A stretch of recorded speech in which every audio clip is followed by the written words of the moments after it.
Tonight on Connecticut's news station, we're learning new details about a man arrested for allegedly shooting at people's homes. Police believe those homeowners were targeted, reportedly finding a list of names while searching through his home. And developing news at the Canadian border where a deadly car explosion is under investigation. We'll have an update. Plus, a local church is vandalized. A congregation is left cleaning up the mess. And we're told this isn't the first time this has happened.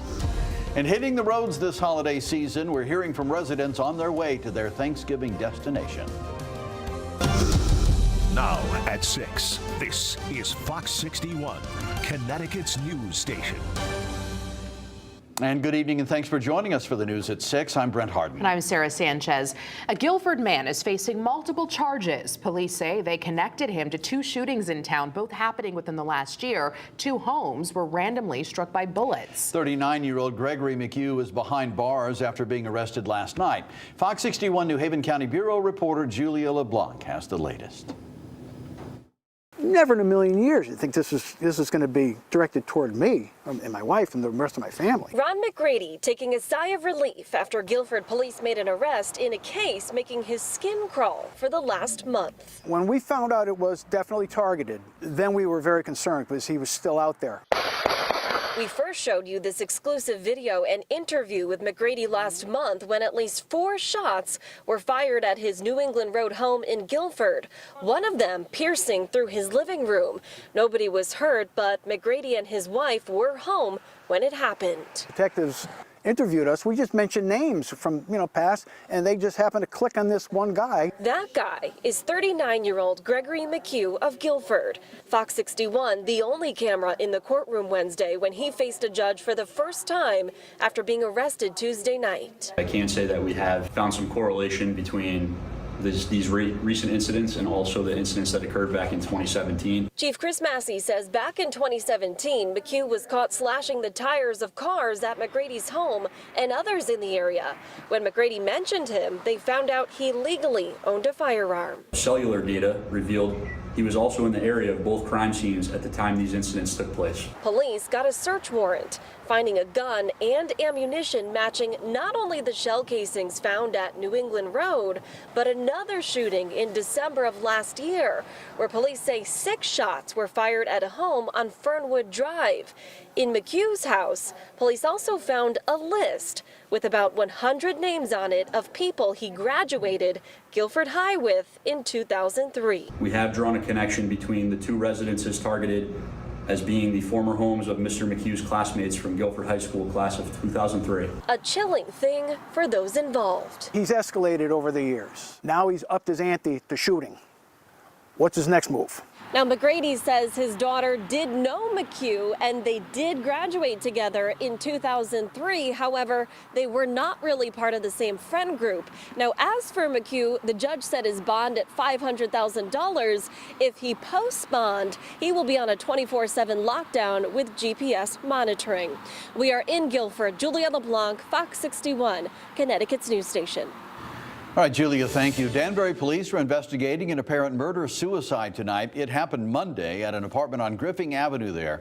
Police found a 21-year-old woman and a 29-year-old man dead inside the apartment, and police later determined the man stabbed the woman before stabbing himself. A toddler was also present at the apartment at the time of the incident, but was not injured. A local church in Enfield now at the center of a police investigation after someone intentionally vandalized a monument and a bench on its property last weekend. In fact, this isn't the first time the church has been targeted. Fox 61's Carmen Chow is in Enfield to explain how the church in town are responding. Over the weekend, someone used chalk and wrote the words moral decay on back of the benches and wrote the word sin on the monument. And as you can see behind me, the town has since cleaned it up, but the church tells me this motivates them even more to spread their message louder. We have been talking about love louder. On Saturday around 9 a.m., police say a man scribbled the word sin on this Thomas Abbey monument in chalk and the words moral decay on the back of these benches. The next day around 8 a.m., police say the same man came back and wrote this message on a whiteboard, placing it on the front steps of the church All of this captured on the church's surveillance cameras. And then police say the man posted a 1-star Google review with the picture, and that was how the Reverend Dr. Greg Gray was notified of the vandalism. We have this idea that Connecticut is a blue state and it's a safe space for the queer community. And then we really get to see that there are still examples of hate. The church has certainly been no stranger to this behavior. On the last Sunday of Pride Month in June, the Reverend says service was disrupted by hate groups. And it is moments like these, he says, that motivate him. Some people keep talking and asking me questions about, well, are your people scared or have people stopped coming to the church because of this? And I say no, exactly the opposite. This little lending library stands on the side of the church, and it welcomes the community to borrow any of its queer-themed books. The New Haven Pride Center sharing their sentiments on this incident. It's heartbreaking and it's also scary because I think sometimes living in Connecticut, we think about things like this happening in other states. We don't often think about it happening in our own state. Enfield Mayor Ken Nelson telling Fox 61 he is partnering with police to make sure this man is caught. We don't accept it in Enfield. We don't tolerate it. And hate is something that none of us can deal with. The monument is of Thomas Abbey, a soldier in the French and Indian Wars. A family member of Thomas Abbey has agreed to make a large donation with hopes to fully restore the monument. Reporting in Enfield, Carmen Chow, Fox 61, Connecticut's news station.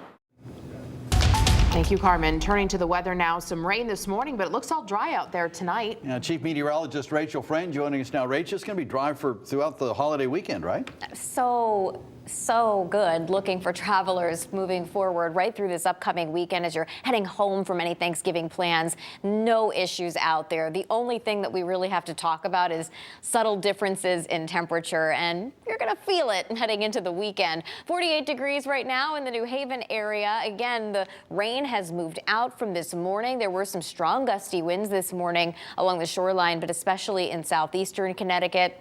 The wind has stopped really gusting as well. So we're looking at a beautiful evening ahead. Right now, temperatures are in the 40s across the state, upper 40s for the New Haven area. And we're looking at overnight lows in the upper 30s to right around 40 as we head towards daybreak tomorrow and a really nice looking Thanksgiving. It will be bright, but a bit breezy when you wake up tomorrow morning. There is a chance for gusts between 20 to about 30 miles per hour, but the wind will diminish as the day wears on. By noon, we're looking at temperatures in the upper 40s, and we'll see high temperatures near 50 as we head through the afternoon. But we're looking great for the Manchester Road Race, for any turkey trots that are ongoing, or for just going to see friends and family. Slightly cooler heading into Black Friday, but the real chill will be Saturday when it will feel a little bit like December. We'll take a look and talk about when rain returns coming up, guys. Thank you, Rachel. Many holiday travelers have already hit the road, or they've arrived with their friends and loved ones on Thanksgiving, but millions of Americans are out on the roads right now.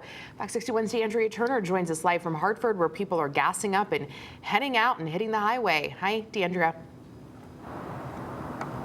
Hi, Sarah. Well, it's pretty quiet here at Pride Star. This is a gas station right off of I-91. But just an hour ago, there were a few more cars here gassing up, getting ready, even taking a stretch of their legs and getting food to hit the road to spend time with their friends and families during this holiday season.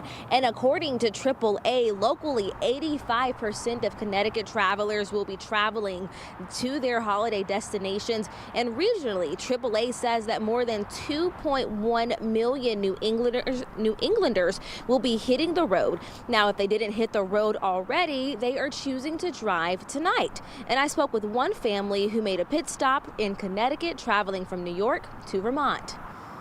It wasn't so bad leaving Long Island, but now that we were in Connecticut and it was bumper to bumper traffic, but now we just hit 91 and we're hoping for a clear ride ahead.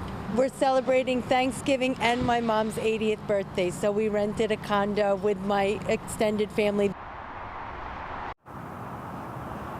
And while some people are hitting the roads to go to see their extended family, other people are coming into Connecticut or staying right here at home. I'll have more from people who are saying they're just excited to eat food come tomorrow. And coming up at 9 and 10 o'clock and 11 o'clock tonight. In Hartford, DeAndrea Turner, Fox 61, Connecticut's news station. Thank you, DeAndrea. Developing news now. 2 people are dead after a vehicle explodes at the Rainbow Bridge border crossing in Niagara Falls. Yeah, this prompting all 4 border crossings in the area to close. New York Governor Kathy Hochul just wrapping up a press conference about a half an hour ago. She said it appears the car was speeding at the time of the crash and explosion. Governor Hochul saying there is no indication at this point that this was a terrorist attack. That had been a topic of conversation during the day. We will continue following this developing story and bring you updates on air and online on fox61.com.